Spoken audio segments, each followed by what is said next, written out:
Welcome back to Session 3 of We the People, Citizens of Two Kingdoms. So, now what? We have seen how our country was established. We have learned about the hazard of having a king. We have seen that simply using the name God does not necessarily make America a Christian nation. We have seen the importance of Martin Luther in the development of the First Amendment of the Bill of Rights. So, now what? What does all this mean for you and me as Christian men in society? It actually means quite a bit. You see, going back to 1620, when the Pilgrims came to America, they came to escape the religious persecution of Queen Elizabeth I and King James I. Both Elizabeth and James demanded all people be part of the Church of England. The Pilgrims left England in 1609 and went to Holland. In 1620, they came to America and landed in what is now Massachusetts. And why? All for the freedom to worship as they believed they should. Okay, let's consider something. Nearly 400 years ago, people started packing up and leaving their homes in Europe in order to find freedom to worship God in America. Many died out in the ocean. Many died of disease. Many died in war. All for the right to worship. A man by the name of William Tyndale defied King Henry VIII and translated the Bible into English. For that, he was strangled and burned at the stake. A family in England taught their children the Lord's Prayer in English, and for that, the entire family was burned at the stake.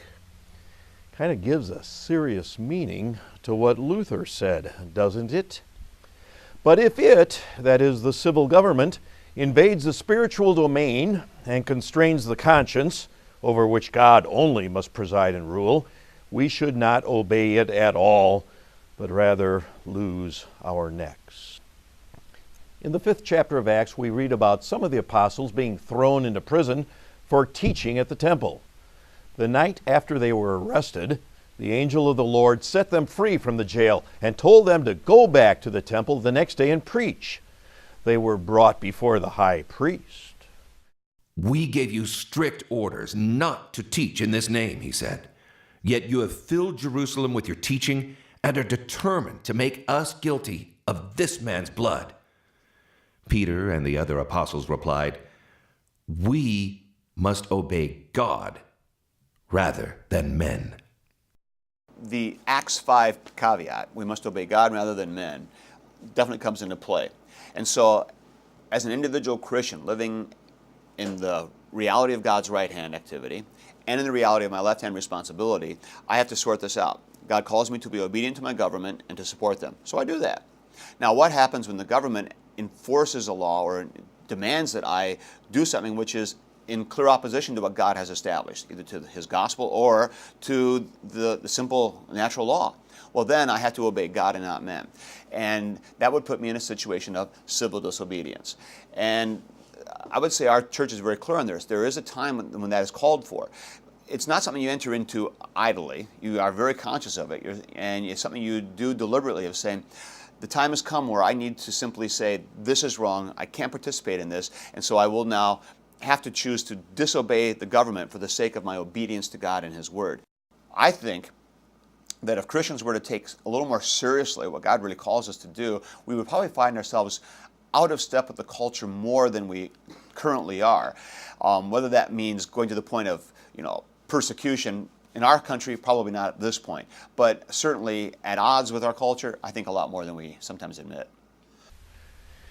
Every fall, many churches have a Stewardship Sunday. It is usually preceded by visits from the Stewardship Committee to members' homes, or by stewardship talks at the end of the service, or by the distribution of pledge cards. You know what I'm talking about. It's too bad that stewardship seems to be just a November thing. But there is another form of Christian stewardship that really is a November thing. I call it the stewardship of your vote. If the kingdom of the left, the civil government, has been established by God to keep the wicked human nature under control, and it is solely based upon law, how will that kingdom be influenced, if not by the citizens of the kingdom of the right, the church? I haven't said this yet, and I'm sure the phrase separation of church and state has crossed your mind. Luther's doctrine of two kingdoms is not about separation, but rather about the proper distinction. That being the case, the First Amendment does not exclude Christians from serving in the civil government, nor does it excuse Christians from participating in the electoral process in government where that is possible. Back in 1881, President James Garfield, who was also a Christian minister, warned that if we went to sleep, our government would become corrupt and tyrannical, and American citizens would become nothing more than political slaves.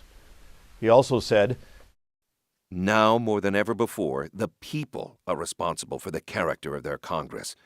If that body be ignorant, reckless, and corrupt, it is because the people tolerate ignorance, recklessness, and corruption. If it be intelligent, brave, and pure, it is because the people demand these high qualities to represent them in the national legislature." as Christian men in society, we have a responsibility, as President Garfield said, to demand these high qualities to represent them, that is the electorate, in the national legislature. But how do we avoid ignorance, recklessness, and corruption? Knowledge. I wouldn't suggest you get your knowledge from campaign ads. It's pretty tough to see something clearly through mud. I would suggest, however, that if a candidate has served in public office, examine his or her voting record. Where do they stand on issues that directly affect you, your family, your faith, your church? Do they speak against abortion in their personal lives, but support pro-choice legislation in their public lives? Do they honor the sanctity of marriage and family, but then vote for same-gender marriages because they don't want to lose votes? To take the position that personally, I don't like this thing, but it's the law of the land, so we just need to uphold the law of the land. To me, that's just nonsense. That's hogwash. And you cut to the chase. Because if it's right because God has said it. And if the law of the land, in other words, the majority of Congress, or even the majority of the people, because the polls support it, the majority can be wrong. Well, no longer do we appeal to God or to the Creator. Now we make an appeal to what do we think. We decide. People decide. And that's where we are as a culture. So now, if the majority decides it, that's what's right. Well, that's just stupid. What's right is what God has established. What's right is what God has built into the creation. What's right is what God says is right. And the Ten Commandments, the Decalogue, are a clear expression of what's right. So when some law or in some notion violates the Ten Commandments or God's natural law, it's wrong. Well, you can identify the issues and make your own decisions. God-pleasing ones, I hope. It is not the responsibility of the church or its pastors to campaign from pulpits. In fact, by law, a congregation or denomination is forbidden by their tax-exempt status from getting involved in politics. But Christians in society are called upon to stand up for the truth, to proclaim the truth, to exercise their right to vote. Jesus said that we are the salt of the earth. Do you know one of the functions of salt in flavoring food? Salt blocks the bitter taste buds and makes many foods taste sweeter. In society, as the salt of the earth, you and I can help remove some of the bitterness. And here's a hint. If you ever go somewhere to get a cup of coffee and it's really bitter, give it a shake or two of salt instead of 4 teaspoons of sugar. It's amazing. I want to thank you for joining me on this journey. We are not at the end. You, as a steward of this nation, are called upon to preserve our nation for those who are yet to be born. The millions of soldiers who over history have laid down their lives in defense of freedom have done so in order to give you the right to vote. It's a November thing, one of those stewardship things. It matters. Oh, it really matters. One of the unfortunate consequences of a two realms distinction between left and right is you can push this too far into this kind of separation. And it can lead to a problem which has sometimes been called quietism. That we are busy doing God's work in the right hand and are confident that we are saved. And then when it comes to the left, well, who really cares? This doesn't matter, it's going to go away anyway. And besides, God has told us to be obedient to the government, so we'll just kind of be obedient. The error of assuming that I don't have a responsibility for this realm is an error. You can even say a heresy. Because if you get the distinction right between the two realms, it's easy to see that, yes, I have a responsibility in the left hand, and there's no way I can be quiet. I need to be active. I like to make the argument that Lutherans who are thinking correctly should be the most active in this world, because we know everything is set with us and God. God's taking care of that in Christ, and we're waiting for His return when all things are restored. So in the meantime, what are we going to do? Well, let's get busy and make this world the most just, upright place we can make it, and strive for the enforcement of God's law, the natural law, so that people are living ways that help one another and make the world a little safer, a little more just. Perfect? Of course not. We're not going for utopia. We're not trying to make heaven on earth, but we're trying to sustain things according to God's will while we're here. So we should be active, very active.